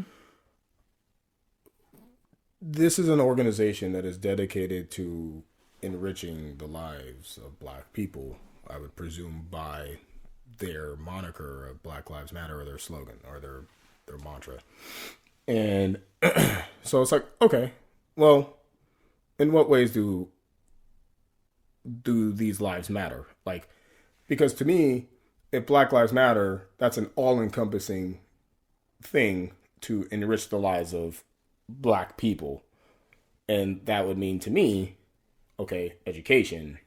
That would mean to me kind of doing more outreach in these communities to get these fathers in their homes or get these kids mentors and get some of these resources that are lacking in these communities there to enrich the lives of these black people that matter so much. Yeah. And so and I know to some extent they do, but it's crazy that I only see this massive protest when a police officer kills a black person, but I don't ever see this, like, not to this extent, when a black person kills another black person, or when a black kid drops out of school, or when a black father leaves or is having multiple children with multiple women. Like, I don't ever see this. And so I was like, okay. So I go to Black Lives Matter's website because I'm curious. Like, okay, well, what are you, because their whole thing is, you know, they want to end police violence. And I suppose that is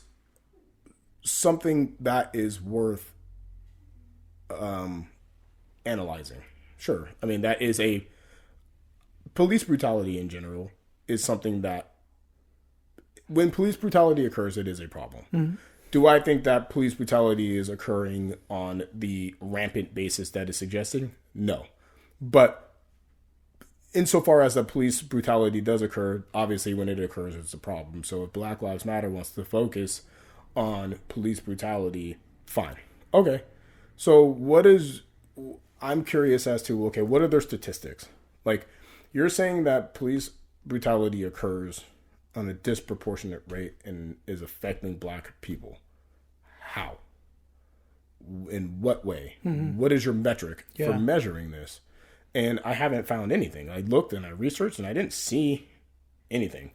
One thing that I did see is that, you know, this whole notion of defund the police. And so, okay, I read that. I was like, okay, well, what is this about? Like, because that seems crazy to me.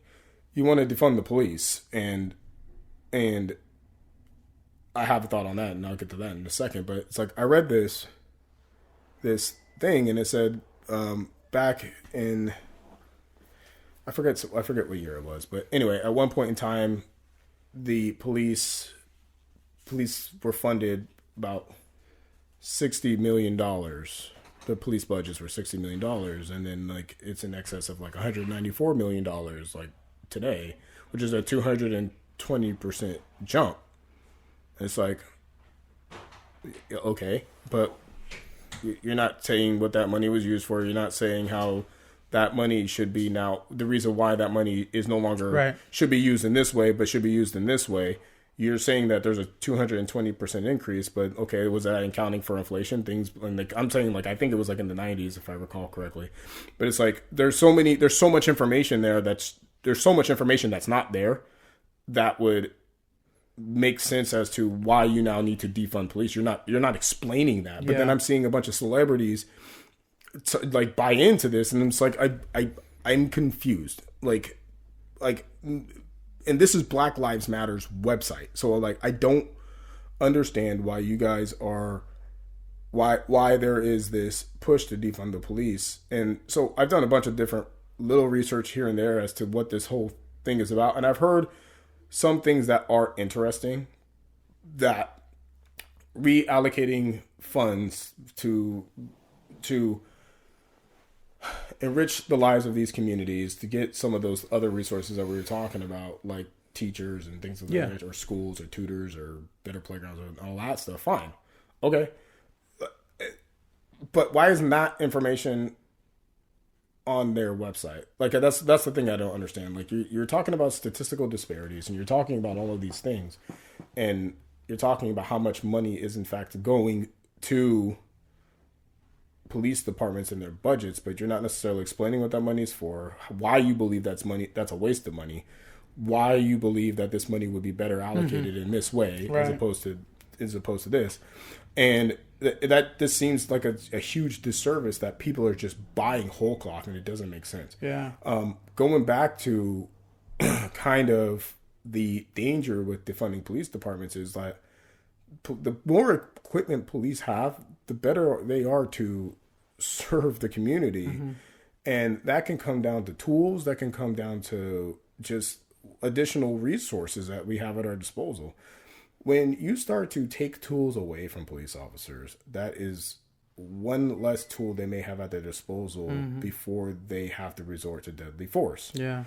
And if the objective is to resort to deadly force less, taking funds away from them that potentially provide tools necessary to be able to do things that would result in deadly force less often is going to just lead to an increase of it, unfortunately. And also defunding police and kind of just attacking police like this has led to catastrophic situations in the past.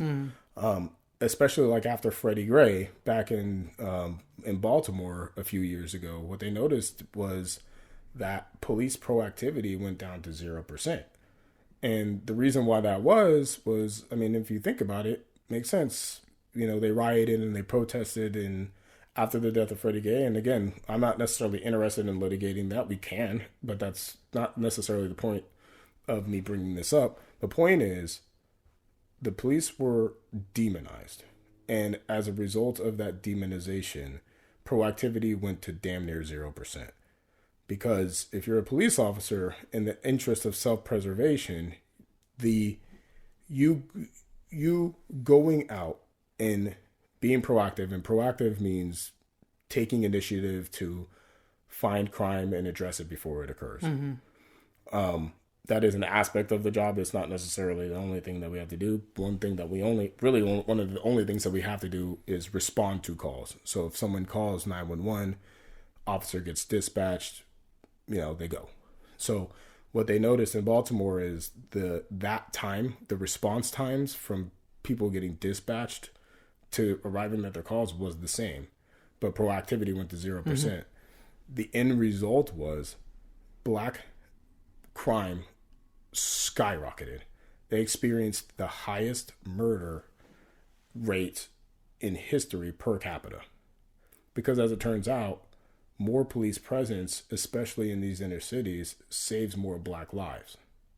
And so when the conversation of defunding the police and taking additional resources away, the unintended consequence of that, unfortunately, is going to be more black people dying because while you're trying to address the issue of police brutality, what you're not addressing is the issue of black on black crime or just crime in general. It's as if that portion of the equation is not even being factored into this, and it doesn't make sense.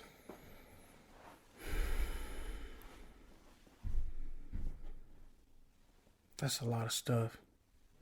Yeah, I mean it's complicated. It is, man. It's so freaking, and that's just me not even necessarily thinking of all of it. Like I said, this is basically a sphere of stuff, and throughout this sphere are different angles of looking at different things, and because this can branch off into so many different ways. Because I feel like even with everything we've discussed, we're really only scratching the surface of the complexity of all this. Yeah, for sure. It's crazy. For sure. And that's the thing. I think it's for people to digest this stuff.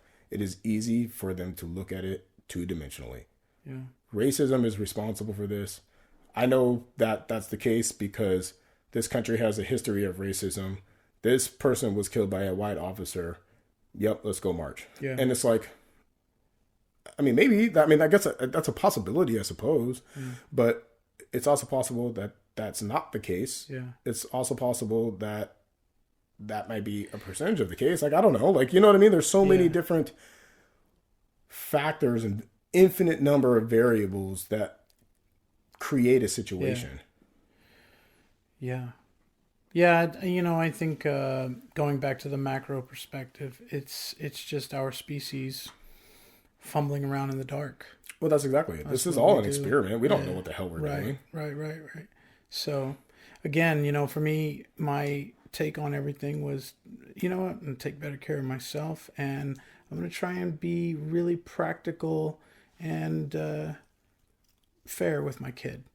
As far as prepping him for the future. It's like, you know what, we're going to work on you taking care of yourself. That's going to be the priority. You need to know how to take care of yourself and to, how to tend to your relationships, and then also not to know how to put up boundaries when you need to, and the fundamentals of just a basic existence, I would think. Well, yeah, I mean, if you think about it, though, like that's, as fathers, that's exactly what we should be doing. Mm-hmm. Our role is to prepare our children for the world. Yeah. And obviously we have no idea what the world's going to look like tomorrow. I mean, hell, freaking 3 months ago, we didn't know that the world would look like the way it is today. Yeah. But that role that you're providing is lacking in a lot of kids, unfortunately. Sure. And so they're now being shaped by this environment that's out there. Yeah. And it's having a devastating effect on them, unfortunately. Yeah. So, I agree with you. I think the best way that we all improve is by focusing on ourselves. Yeah. And that's even true in relationships. I think about, in a marriage, something happens. I think the best way to handle an argument isn't to point at the other person and tell them what they did wrong on a continuous basis. This is you did this, da-da-da-da. That's not going to solve anything. If anything, it's going to piss the other person off and make them defensive. And then they're going to start telling you all the horrible things about you and why you suck. And then now you're both mad at each other. Whereas if everybody just took the time to recognize their role in a particular situation, you are more likely to, okay, this is what I did wrong. And own that. You have to own, even if your part is only 10% of an issue and the other person is 90%, you own and focus on that 100% of your issue. Yeah. And just like, you know what? I did these things. Yeah. I recognize how this thing may have made you feel. Yeah. I can get it. And you know what? I apologize for that. And I will do better at trying to, not do this thing that made you feel this way. Yeah. And you approach it like that, the other person is less likely to jump down your throat. Yeah. And kind of do their own self-reflection as well. Yes. And so now both people are kind of self-reflecting. Yeah. And now both people are kind of taking ownership and responsibility for their role in the thing. And then you can come together and kind of share how you can both improve. And I think if people and it's extremely difficult. I think it's very complicated, but it's easy to say. Sure. I think it is a very simple concept of kind of accepting responsibility and taking ownership. But it can be really, really difficult in practice, especially when you're frustrated and upset or emotional.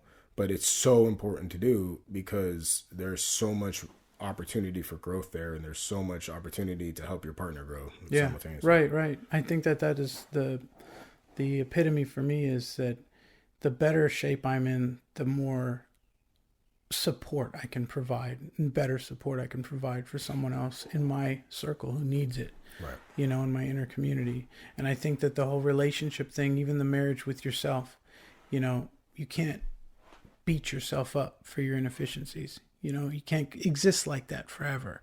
And like a marriage to someone else, you kind of want to take ownership of what's actually going on. And when you do that, it sounds a certain way in people. And 12-step programs are a good example of that. When, you get to a certain step to make amends. And when you do that, it is effectively a shift within you, because it's almost like you're giving yourself permission to have made those mistakes, but then also appreciating the opportunity to do something different. But yeah, that's a skill I think most of us yearn for, but for some reason you just get lost in translation sometimes. Well, think about it. How long did it take you to kind of come to this perspective? It's almost like night and day, honestly, in a lot of ways. I think I have always kind of had a fairly optimistic point of view on things, but it was almost like some of my deficiencies were giving me a reason to hate myself. And it would be viewed that way internally. You know, you'll never be good enough for this. That's a pipe dream. Let that go. Or you don't look the way you feel. So you don't look good. You know, there's all these excuses to really beat myself up. And that was routine. And I think for a lot of people it is. I think you get in the habit of beating yourself down or taking yourself down a couple notches. And sometimes the people you hang out with reinforce that belief in a person, in yourself, you know.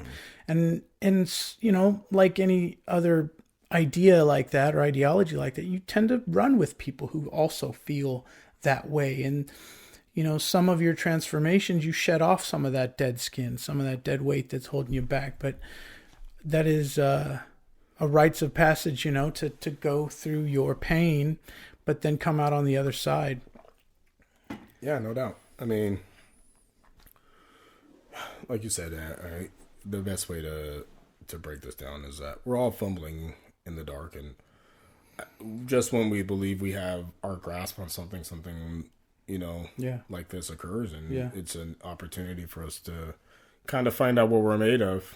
Yes. And I think a lot of people are kind of going through that right now. Yeah, absolutely. Whether they be police officers, whether they be civilians, whether they be truck drivers, whether they be grocery store clerks, or whatever. Man. I mean, you know, we're all kind of in the middle of this thing, and you know, we don't all quite understand it, and we're all trying to figure it out and analyze it, and you know, there's just a lot of anger, and that's the thing that scares me, is that this anger is turning towards violence. And you have all of this violence that isn't good. What would make you turn and run, quit, get out of there? The thing about it is, about quitting and getting out of there, is that there are legitimately people that need us. Yeah. And I understand we may not have the trust of people for whatever reason, whether it be, we just don't have the trust for the people right now, and that's blatantly obvious. And I personally disagree with the reasoning, but people are obviously entitled to feel the way they feel, so I'm not going to necessarily knock them for their feelings, even if I disagree or believe it's misplaced. But there are people that can't protect themselves. There are people that are true victims of violence, the violence and the crime that is occurring, and who's going to fight for those people? Right. Because in a world where there aren't police, I mean, the whole thing is just anarchy. Yeah. Because you will always have people that prey on the weak. Right. There will always be that. And unfortunately, sometimes they become police officers. Yeah. And we try, and obviously we should do our best to get them out of police work, because they aren't helping the cause, and they aren't helping with the trust issues that people have. But there are people that legitimately and evilly prey on people. And they're out there, and they're doing it all the time. Yeah. And they're doing it right now as sure. we speak. And so for me, if all of us decide, you know what, this isn't worth it. The ridicule, the anger, the feces getting thrown at us just isn't worth it. And a lot of people may feel that way, and I wouldn't blame them. I mean, it's tough. I mean, to be demeaned in that way, to have to be stoic in the face of this vitriolic rage aimed directly at you for something you didn't do is a very, very hard thing to do. And I wouldn't blame people for not wanting to, especially when police officers are getting murdered. Yeah. For me, it's hard to turn my back on those people that still can't protect themselves because they're out there. Yeah, fair enough. And so for me, that's kind of where I stand. Good. Is there anything else you wanted to add? You know, man, like, it's kind of I let this conversation kind of go organically, and I'm glad we did, because I think that a lot of the things that we talked about were really, really important. And you know, maybe another time another conversation for another time. We can go down into more of the brass tacks of some of these other things. I just don't feel like, given the context of the conversation we had, it would be now appropriate to kind of shift into, hey, so let me tell you more about stats and why people probably are misguided into some of the things that they may or may not feel, or maybe be led, or maybe so. Yeah, we can save it. Yeah. So, but like I said, I think that this was a good conversation to have, because as I'm in it, I wonder if anybody has ever really had a conversation with a police officer about our psyche in this way, where we kind of, because at the end of the day, we're people too. That's kind of what inspired me as to what you said, is that, we are human beings. Okay, fair enough. Then I know that you're vulnerable. And I know in some of the ways that you are vulnerable, and seeing as how important mental health has become, that's the question. It's like, I get the controversy. I get the protests. I get all these things, but, I also understand that you are a human being, and that there is a job that has to be done. Clearly, by some of the statistics you shared, you can't really shut them out. It's not a good idea to shut the police out. Probably a good idea to keep them getting resources that they need to deal with our problems as a society.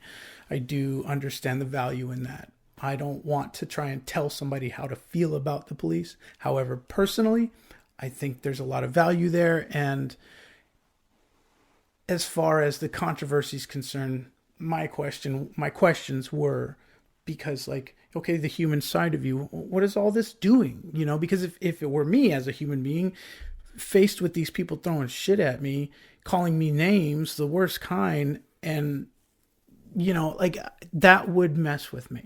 Especially if you didn't do anything. Mm-hmm. Like, yes. You know what I mean? Think about it. Yes. Like, there are the vast majority of police officers have never been involved in an officer-involved shooting. Yeah.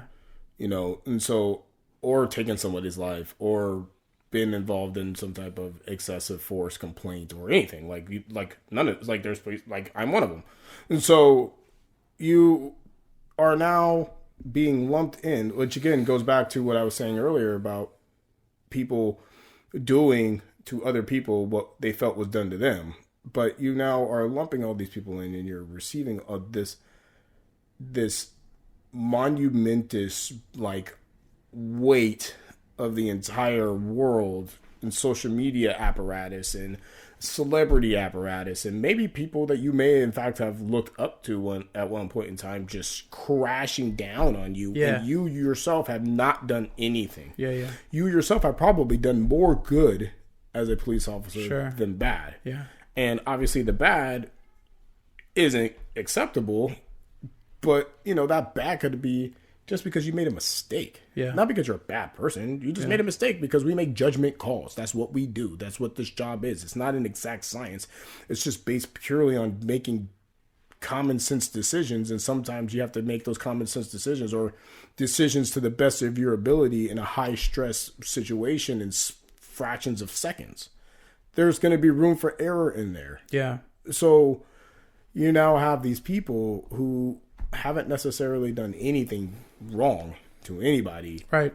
Just wearing a costume, and people killing them. Like, you're literally having people murdered. And it's just like, no one's saying anything. Like, that's just acceptable. And it's just like, have we deteriorated as a society that much to where we are just now going to look at a group of people once again, like we did once again, and just start just going after them for nothing other than an appearance? Right. So what are we doing? Do you think it's fair to say that in most cases, maybe I can't even say it that way, but do you think it's fair that if a person was curious enough to walk up to a police officer and ask questions that they were curious about, that most police officers would oblige to? I think it depends on the police officer. I mean, just like people. I mean, me personally, I like to talk. But you also have police officers that maybe aren't as personable and like the Sure. and they could be completely professional. Yeah. I'm not saying by not personal they're Right, not yeah. professional, but they can be completely professional, but just not necessarily be one that is comfortable kind of engaging with somebody that may just want to have that may have questions. And so that kind of leads me to this, that, you know, okay, so if I'm the person that is walking up to the police officer and I have a question or I want to talk, and that police officer may not necessarily be the most personable person, and they like shrug you off, or maybe they're short with you, and it's not because they don't want to engage with you, it's just that maybe they just don't have the capacity to engage with you on that level that you want. Yeah. Now that person walks away with a negative experience of the police officer, like, oh man, he was a dick. Yeah. When he very well may not be. Yeah. He just may be somebody that's just not comfortable in that arena. Yeah.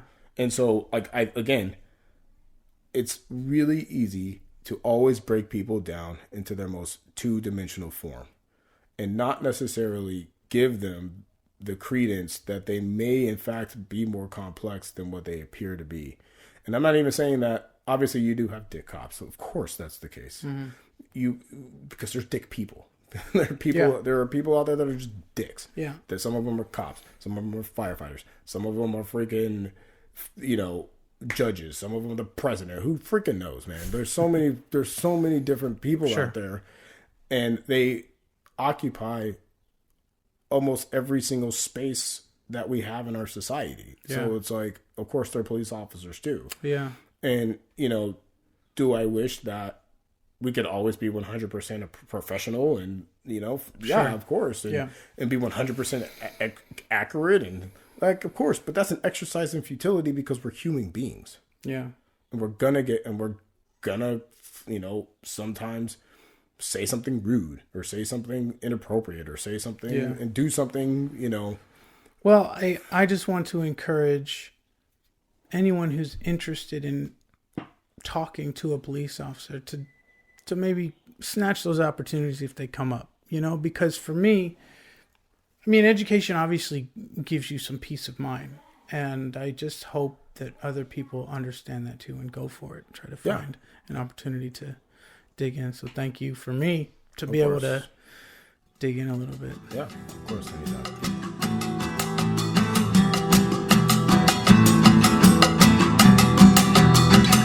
Well, everyone I ever meet goes here in this book. And now I met you, and you're going in the book. I'm just a wandering nomad out on the interstate.